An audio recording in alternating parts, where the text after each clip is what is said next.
السلام عليكم ورحمة الله مشاهدينا ومتابعينا على قناتنا على اليوتيوب سمارت تيك لتكنولوجيا المعلومات. النهاردة بإذن الله هنتكلم عن موضوع مهم جدا بخصوص الواتساب. الواتساب طبعا كلنا عارفين ان هو برنامج محادثات عليه كتير جدا اسرار ومحادثات خاصة وكلام من دون، واختراقه بالنسبة لأي حد بتبقى مشكلة كبيرة. طيب دلوقتي في برنامج كارثة نزل على جوجل بلاي كمان، يعني الموضوع أو الاختراق هيبقى شرعي بنسبة 100%، ولكن هيبقى من ناس ما ينفعش ان احنا نثق فيهم، من اصحابنا او قرايبنا او ايا كان. حد هيمسك الموبايل بتاعنا وهيلعب فيه هيبقى سهل جدا ان هو يخترق الواتساب بتاعنا بطريقة شرعية جدا. ايه هي الطريقة وايه هي الحل علشان نتفادى هذه المشكلة؟ تعالوا بينا نشوف المشكلة وطريقة تفاديها.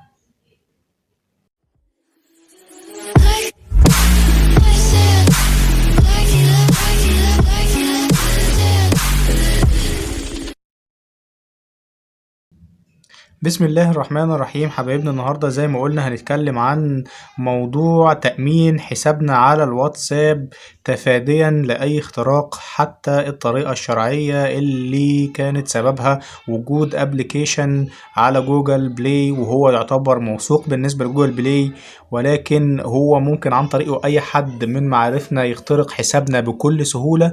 لمجرد ان هو يمسك الموبايل بتاعنا مش هيكمل أكتر من 20 ثانية وهيبقى حساب الواتساب بتاعك كله على الموبايل بتاعه، وتحديث اول باول، واي محادثة بتتم هيبقى هو متابعها وشايفها. طيب ازاي بيتم الموضوع دون؟ اولا في ناس كتير طبعا مننا يعرفوا موضوع واتساب ويب، اللي هو عن طريقه بتقدر تفتح الواتساب بتاعك على الكمبيوتر بتاعك بحيث ان انت تتابع محادثاتك او تعمل محادثات او الكلام ده كله. طيب واتساب ويب الاول ايه هو فكرته للناس اللي ما تعرفوش؟ واتساب ويب دون هو حضرتك بتفتح الواتساب بتاعك عادي جدا، وبتخش على حاجة اسم من الثلاث نقط اللي فوق هنا، وبعد كده بتقول له واتساب ويب. بيقول لك امسح الكيو ار كود اللي موجود عندك على الويب، وبيفتح معاك الكاميرا عشان تسحب الكود بتاعك. من الناحية التانية من على الكمبيوتر او اللابتوب بتاعك بتفتح ويب دوت واتساب دوت كوم اللي موجود اللينك بتاعها قدام حضرتك. بيظهر لك زي كود بتوجه الكاميرا دي عليه، فبيسحب الكود، وبالتالي في اقل من لحظات بيكون الاكونت بتاعك مفتوح على اللابتوب او على الكمبيوتر بتاعك، وتقدر تتابع شغلك او تتم محادثاتك عن طريق الكمبيوتر او اللابتوب.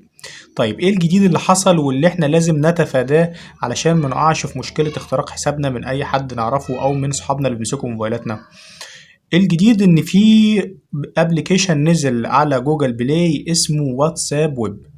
واتساب ويب دون بيتيح ليك ان انت حضرتك بتسطبه على الموبايل عندك، وعن طريق واتساب ويب دون ممكن تسحب الكيو ار كود او السكانر كود بتاع اي واتساب في اي موبايل تاني، وبالتالي بتتنقل محادثاته لايف على الواتساب ويب اللي موجود على الموبايل بتاعك.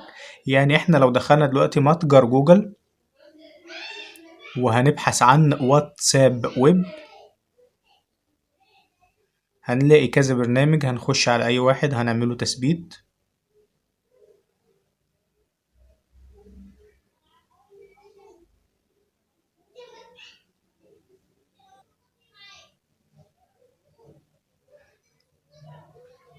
بيتم التثبيت معانا عادي.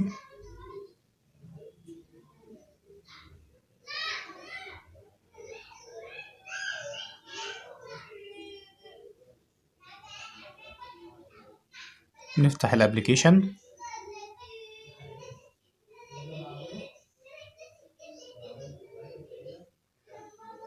وبنقول له واتساب ويب، نديله الصلاحيات بتاعته.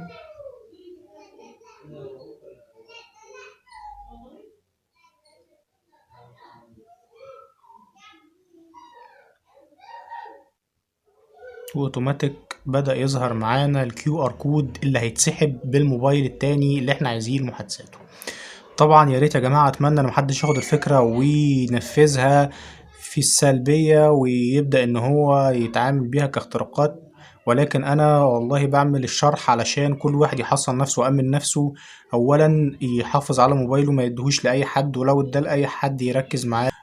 او هنقول برضو طريقة تأمين بتاعنا علشان محدش يقدر يخترق حسابنا بهذه الطريقة. طبعا كده ظهر معانا الكيو ار كود. الموبايل التاني بمسكه بخش على الواتس زي ما احنا شرحنا من شوية، وبدخل على واتساب ويب بيظهر معايا السكانر كود من الكاميرا مفتوحة. بوجه على الكود ده وبسحب في لحظة بيبعت لكل المحادثات وكل حاجة بتبقى معايا على الموبايل التاني. يبقى انا كده الموبايل بتاعي او الواتساب بتاعي اخترق بطريقة شرعية وبدون اي برامج ولا هاكر ولا كلام من ده. ولكن كل اللي فيها ان حد خد الموبايل بتاعي ما كملش معايا نص دقيقة، وكان سحب كل الواتساب وعرف كل اسراري وعرف كل شغلي وعرف كل حاجة. طيب ازاي نبدأ نأمن نفسنا من الموضوع ده؟ اول حاجة بندخل على الواتساب بتاعنا ونشوف اذا كان حد عمل الموضوع ده معانا او موجود ولا لا. بتلاقي مكتوب عندك اخر نشاط يوم كذا على ويندوز مثلا، او على ماك او على ايا كان. بيظهر قدام منك النشاط اللي موجود ده.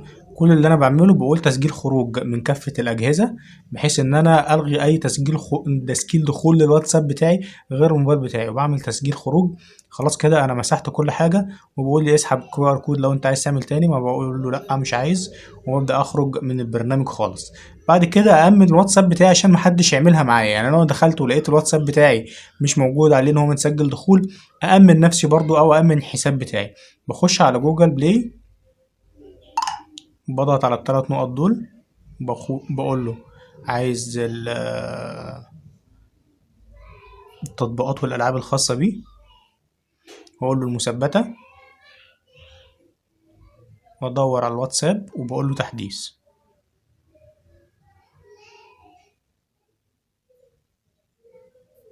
هيبدأ يحدث معايا البرنامج، وهنقول ليه بنحدث.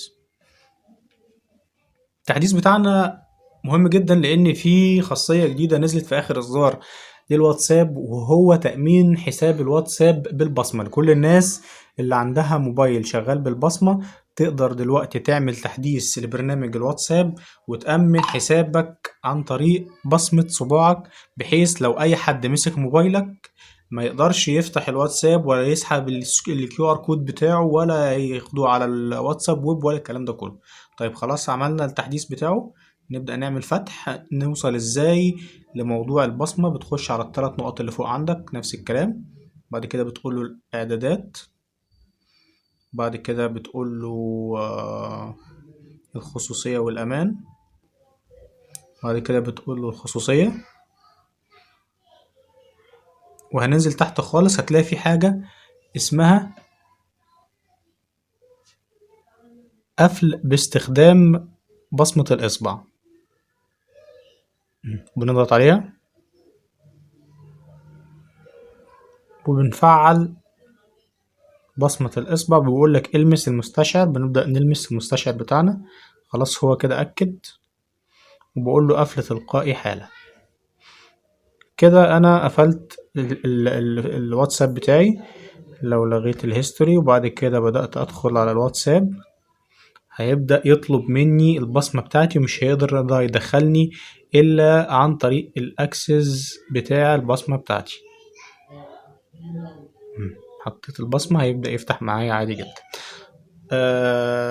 كده احنا شرحنا الطريقة اللي ممكن اي حد يخترق بيها الحساب بتاعنا، وعرفنا ازاي نأمن. بالنسبة للناس اللي ما عندهاش موبايل بصمة، يا ريت يخلي باله من الناس اللي بتمسك موبايله، ويا ريت يتابع اول باول موضوع الواتساب من هنا من واتساب ويب، بحيث يشوف لو في اي تسجيلات دخول من اي ويندوز او من اي موبايل تاني، يبدأ ان هو يلغيها او يعمل تسجيل خروج عشان محدش يقدر يتابع محادثاته ولا الكلام ده كله.